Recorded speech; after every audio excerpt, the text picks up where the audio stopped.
இன்று திராவிட முன்னேற்ற கழகத்தின் ஆட்சி எப்படி இருக்கிறது? வாக்குப்பதிவு முடிந்து விட்ட பிறகு வாக்களிக்க வந்த வாக்காளனை போல இருக்கிறது. பந்தி முடிந்து விட்ட பிறகு பசித்து வந்த விருந்தாளியை போல இருக்கிறது. சந்தை முடிந்து விட்ட பிறகு சரக்கு வாங்க வந்த வியாபாரியை போல இருக்கிறது. நோயாளி முடிந்து விட்ட பிறகு மருந்து வாங்கி வந்த உறவினரை போல இருக்கிறது. மக்களின் நசுக்கி தன்னுடைய அதிகாரத்தால், ஆணவத்தால், குடும்ப அரசியலால் கோர தாண்டவம் ஆடுகின்ற இந்த சூழ்நிலையிலே அவர்களுக்கு ஒரு தக்க பாடம் புகட்ட வேண்டும் என்பதற்காகத்தான் உங்களிடத்திலே நாங்கள் மன்றாடுவதற்காக திருப்பூரின் மண்ணில் நான் உரையாற்றி கொண்டிருக்கிறேன். ஏன் பாஜகவுக்கு நீங்கள் வாக்களிக்க கூடாது? மதவாத சக்திகள் இந்த மண்ணிலே தலை தூக்கிவிடக் கூடாது. மதவாத சக்திகள் இந்த மண்ணிலே தலை தூக்கிவிட்டால் யாரும் மனிதநேயத்துடன் வாழ முடியாது. மதவாத சக்திகள் இந்த மண்ணிலே தலை தூக்கிவிட்டால் கருணையோடு யாரும் வாழ முடியாது. மதவாத சக்திகள் இந்த மண்ணிலே தலை தூக்கிவிட்டால் காருண்யத்தோடு யாரும் இந்த மண்ணிலே வாழ முடியாது. மதவாத சக்திகள் இந்த மண்ணிலே தலை தூக்கிவிட்டால் மனிதநேய பற்றோடு, மானுட பற்றோடு யாரும் இந்த மண்ணில் வாழவிட முடியாது. ஆகவேதான் சங் பரிவார் RSS அமைப்புகளின் பின்னாளில் கூடி இன்று ஒரு பெரிய மதவாத சக்திகளாக உருவெடுத்திருக்கக்கூடிய பாஜக போன்றவர்களை வேரோடும் மண்ணோடும் வீழ்த்தி காட்ட வேண்டிய தமிழகத்தினுடைய வாக்காள பெருமக்களை நாங்கள் பார்த்து கேட்க வந்திருக்கிறோம். தன்னுடைய அதிகாரத்தை, ஆணவத்தால், ஜனநாயகத்தை சர்வாதிகார பூட்சிக்கால்களால் மிதித்து நசுக்குகிற பாஜகவை நீங்கள் அடையாளம் கண்டு கொள்ள வேண்டும். பாஜகவோடு யார் கூட்டணி இருக்கிறார்கள்?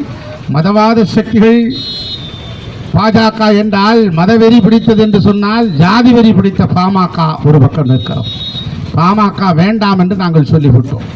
பாமகவை தூக்கி எறிந்து விட்டோம்.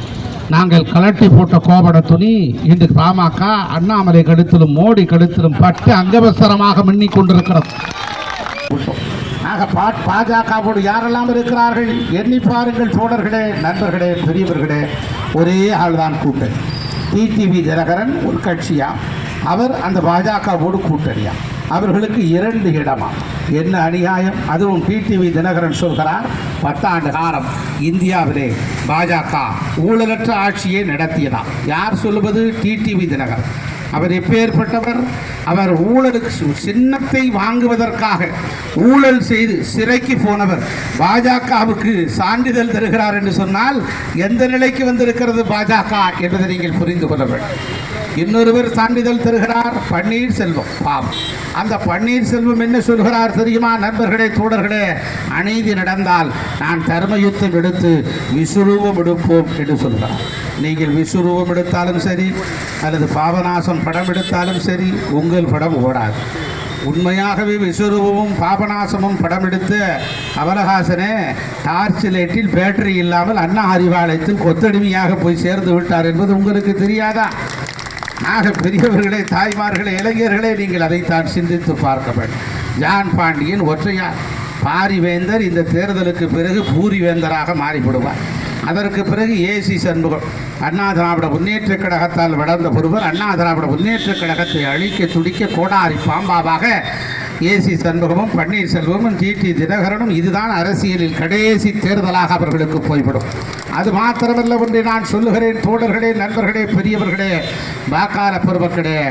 அந்த தமாக யார்? 4 பேர் இருக்கிறார்கள்.